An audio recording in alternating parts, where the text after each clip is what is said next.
வணக்கம்.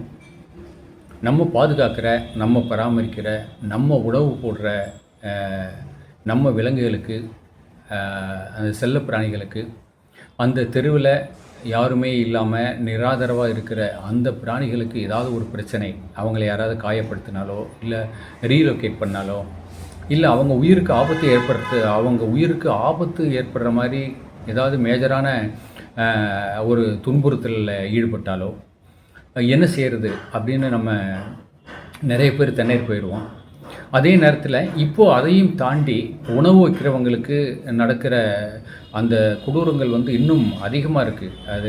அதை பிடிக்காதவங்க இவங்களை தாக்குறதும் சரி, பர்சனலா இவங்களை ஒரு மிகப்பெரிய லெவல்ல அட்டாக் பண்றதா இருக்கட்டும், இல்ல ரொம்ப மோசமான வார்த்தைகளை சொல்லி கேவலப்படுத்துற விஷயங்கள் அப்படின்னு சொல்லிட்டு நெறையா இந்த இன்சிடென்ட் நடந்துட்டுருக்கு. நெறைய பேருக்கு இந்த பிரச்சனைய எப்படி அணுகணும் அப்படிங்கிறது தெரியாது. இந்த வீடற்ற நாய்களுக்கு நடக்கிற இந்த கொடுமைகளை அ அது நம்ம நேர்ல பார்த்து வீடியோ பதிவுகளா இருந்தால் கூட, அதை எப்படி வெளிப்படுத்தி அந்த சம்மந்தப்பட்டவங்களுக்கு, அந்த குற்றத்தில் ஈடுபட்டவங்களுக்கு தண்டனை வாங்கி குடுக்கணும் அப்படிங்கிற விஷயங்கள் நெறைய பேருக்கு தெரியறதில்ல. அப்படியே தெரிஞ்சு அப்ரோச் பண்ணா கூட, அதில நெறைய லேக் இருக்கும். போன உடனே நம்ம வழக்கு பதிய முடியாது. அதுக்கப்புறம் அப்படியே நம்ம ஸ்டேஷனுக்கு அவங்க குடுக்குற 1, 2 நாட்களுக்குள்ளேயே அவங்க வர சொல்லி, அந்த வழக்கு பதியறதுக்கு முன்னாடியே பார்த்தீங்க அப்படின்னா, இதுக்கு காரணமான இந்த குற்ற செயல் புரிஞ்ச ஆட்கள் இருக்காங்க இல்லையா? அவங்க சைடு உள்ள ரெக்கமெண்டேஷன், அவங்க சைடு உள்ள ப்ரெஷர் அப்படின்னு சொல்லிட்டு, டோட்டலாவே வழக்கே பதிய முடியாத அளவுக்குலாம் நெறைய விஷயங்கள் நடந்துரும். ஸோ அப்போ இது எங்கெல்லாம் இந்த மாரி ஒரு பிரச்சனை நடக்கும்போது, நீங்க இப்ப நம்ம பராமரிக்கிற விலங்குகளுக்கு, பிராணிகளுக்கு ஏதாவது ஒரு பிரச்சனைகள் நடக்கும்போதோ, இல்ல உங்களுக்கு அதை பராமரிக்கிற உங்களுக்கு ஏதாவது பிரச்சனைகள் நடக்கும்போதோ, எப்படி நம்ம ஸ்டேஷனுக்கு அப்ரோச் பண்ணணும்? அங்க தாமதமாச்சு அப்படின்னா, அடுத்த கட்டத்தில் நம்ம அப்ரோச் பண்ற அ சட்ட ரீதியா அப்ரோச் பண்றதுக்கான இடங்கள் என்னென்ன இருக்கு? அவங்களுக்கு என்ன மாரி லெட்டர் ஃபார்மேட் பண்ணணும்? அதை தொடர்ந்து எப்படி ஃபாலோ பண்ணணும்? அப்படிங்கிற விஷயங்கள் நெறைய பேருக்கு தெரியாது. நெறைய பேர் என்ன ஃபீல் பண்ணுவாங்க அப்படின்னா, நம்மளே நமக்கு யாராவது இந்த நேரத்தில உதவிக்கு வர மாட்டாங்களா? கிட்டத்தட்ட ஒரு தெரு ஃபுல்லா 50, 100 நாய்களுக்கு நம்ம சாப்பாடு வைக்கிறோம்.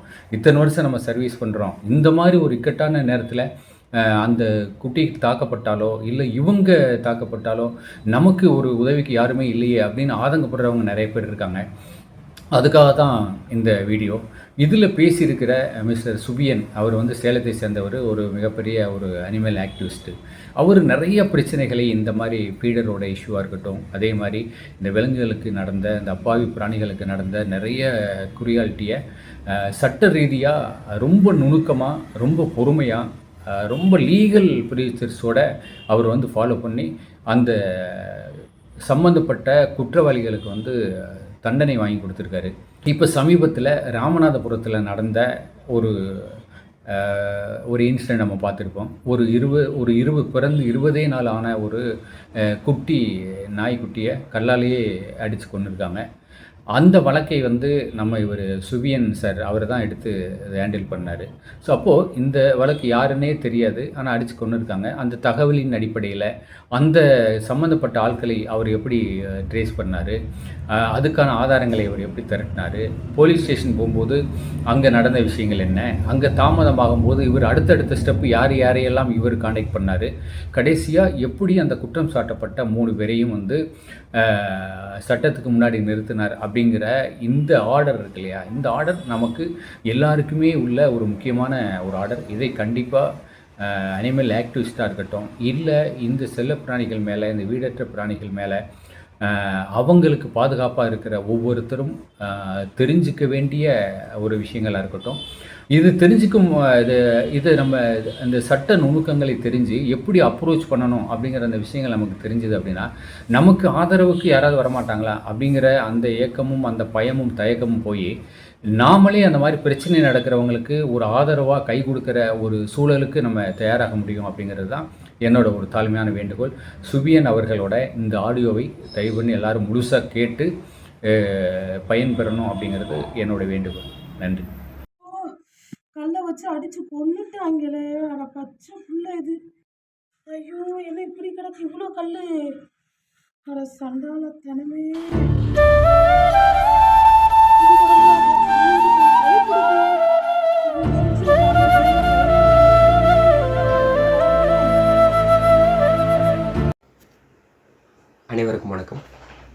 நான் சேலத்துலேருந்து சுஃபியான் பேசுகிறேங்க. உங்கள் எல்லாத்துக்கும் தெரிஞ்சிருக்கும், ராமநாதபுரம் மாவட்டத்தில் வானக்காரர் தெரு அப்படிங்கிற இடத்துல கடந்த 3/4/2026 ஒரு குட்டி நாய்னா ஒரு 20 நாள் வயசுள்ள ஒரு குட்டி நாயை அடித்து கொண்டுட்டாங்க. அங்கே இருக்க ஒரு 3 நபர்கள் சேர்ந்து இந்த விஷயத்தை செஞ்சுருக்காங்க.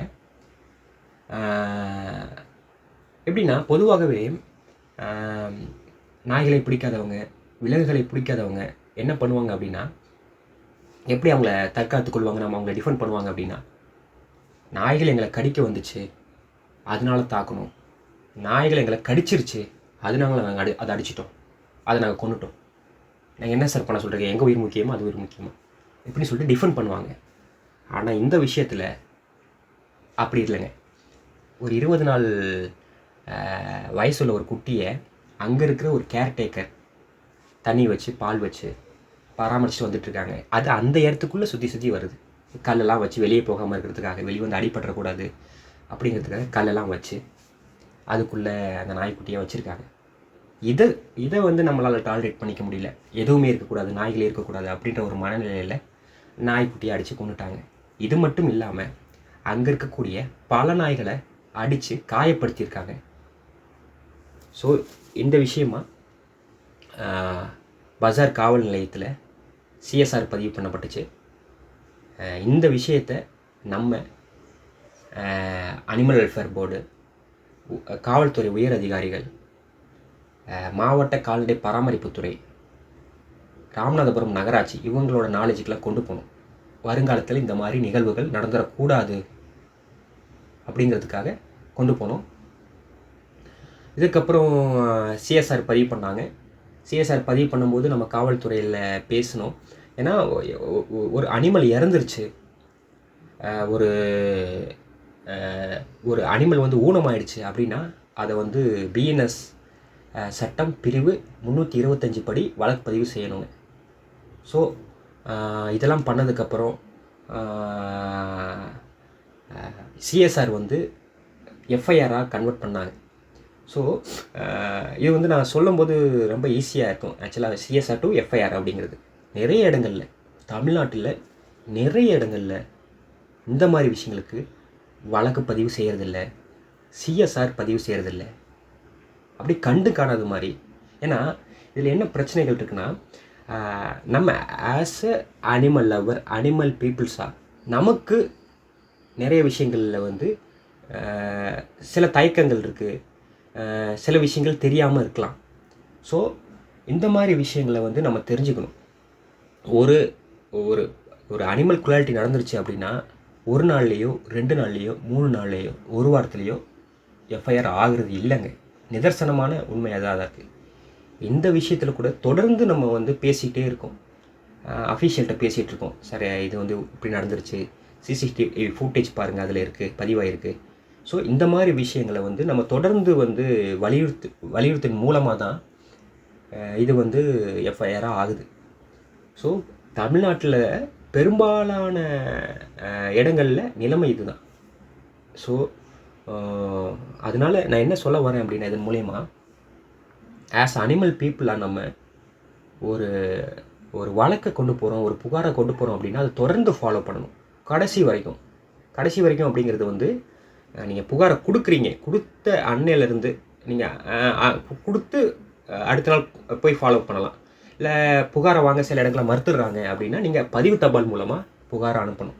அனுப்பிட்டு அதன் மீது உங்களுக்கு நடவடிக்கை எடுக்கலையா, உங்களோட எஸ்பிக்கு நீங்கள் வந்து ஒரு 10 நாள் கழித்து ஒரு புகாரை கொடுக்கலாம், எழுத்துப்பூர்வமான புகாரை கொடுக்கலாம். இது மேலும் நடவடிக்கை எடுக்கலையா, நீங்கள் வந்து கோர்ட்டுக்கு போகலாம். ஆனால் இதுக்கு மத்தியில் நீங்கள் என்ன பண்ணணும் அப்படின்னா, தமிழ்நாடு பிராணிகள் நல வாரியத்துக்கு நீங்கள் மெயில் போடலாம், அவங்களோட நாலேஜ் கொண்டு போகலாம். ஒவ்வொரு மாவட்ட அளவிலும் டிஸ்ட்ரிக்ட் அனிமல் வெல்ஃபேர் ஆஃபீஸர், விலங்கு நல அலுவலர்னு சொல்லிட்டு பிராணிகள் நல வாரியம், தமிழ்நாடு பிராணிகள் நல வாரியம் சம்பளத்தோடு நியமிச்சிருக்காங்க. அவங்களுக்கு சம்பளம், அரசு சம்பளம் கொடுக்குது அவங்களுக்கு. இந்த மாதிரி விஷயங்களை வந்து கண்காணித்து ரிப்போர்ட் அனுப்பணும். கேர்டேக்கர்ஸ்க்கு, ஃபீடர்ஸ்க்கு, அனிமல் ஆக்டிவிஸ்ட் கூட சேர்ந்து பயணிக்கணும் அப்படிங்கிற காரணத்துக்காக சம்பளம் கொடுத்து அவங்கள வந்து தமிழ்நாடு பிராணிகள் நல வாரியம் நியமிச்சிருக்காங்க. இவங்களெல்லாம் நீங்கள் பயன்படுத்திக்கணும். ஸோ இந்த மாதிரி எல்லாத்தையும் நீங்கள் வந்து ஒருங்கிணைச்சு ஒரே டைமில் நிறைய துறைகளை கான்டாக்ட் பண்ணி செயல்படுவதன் மூலியமா என்ன நடக்கும் அப்படின்னா, இந்த மாதிரி எஃப்ஐஆர்ஸ்லாம் வந்து கொஞ்சம் சீக்கிரம் நடக்கும். ஏன்னா எல்லாருமே இன்வால்வ் ஆவாங்க. சில இடங்களில் வந்து சில தொய்வுகள் இருக்கலாம். இதுக்கு என்ன செக்ஷன்ஸ் போகிறது, இது இது இது வந்து நம்ம காவல்துறை விசாரிக்கலாமா இந்த மாதிரி கேசஸ்ன்னு சொல்லிட்டு சில இடங்களில் வந்து தயக்கங்கள் இருக்குது, டவுட்ஸ் இருக்குது. ஸோ இந்த மாதிரி விஷயங்கள், இந்த மாதிரி இடத்துலலாம் வந்து பல்வேறு துறைகளை வந்து சம்மந்தப்பட்ட துறைகளை இன்வால்வ் பண்ணுறது மூலயமா எஃப்ஐஆர்ஸை வந்து சீக்கிரம் உள்ள வைக்கலாம். திரும்ப அந்த இடத்துல வந்து குற்றங்கள் நிகழாமல் நம்ம பார்த்துக்கலாம். எஃப்ஐஆர் நோக்கம் என்ன அப்படின்னா, எஃப்ஐஆர் யார் செஞ்சாங்களோ அவங்களுக்கு தண்டனை வாங்கி கொடுக்குறது ஒன்று, திரும்ப அந்த இடத்துல இந்த மாதிரி பிரச்சனைகள் நிகழக்கூடாது, நடக்கக்கூடாது அப்படிங்கிறது ஒன்று. ஸோ இதுதாங்க. ஸோ ஒரு புகார்னா நீங்கள் வந்து புகார் கொடுங்க, அதை தொடர்ந்து ஃபாலோ பண்ணுங்கள். ஏதாவது டவுட்ஸ் இருந்துச்சுன்னா கேளுங்க. இந்த மாதிரி குரூப்ஸில் வந்து நிறைய பேர் இருக்கும், கேளுங்க. இது எப்படி சார் அடுத்த கட்டத்துக்கு கொண்டு போகிறது, இதை எப்படி வந்து நம்ம எஃப்ஐஆரை கன்வெர்ட் பண்ணுறது, இல்லை எந்த செக்ஷன்ஸ் இது மேட் அவுட் ஆகும், இது எப்படி புகார் கொடுக்குறது, இந்த புகாரை எங்கெல்லாம் கொடுக்குறது, எப்படி எழுதுறது, இப்படிலாம் நீங்கள் கேளுங்க. கட்டாயம் உங்களுக்கு உதவக்கூடிய நிறைய நபர்கள் வந்து குழுக்கள் இருக்காங்க, பயன்படுத்திக்கங்க. நன்றி.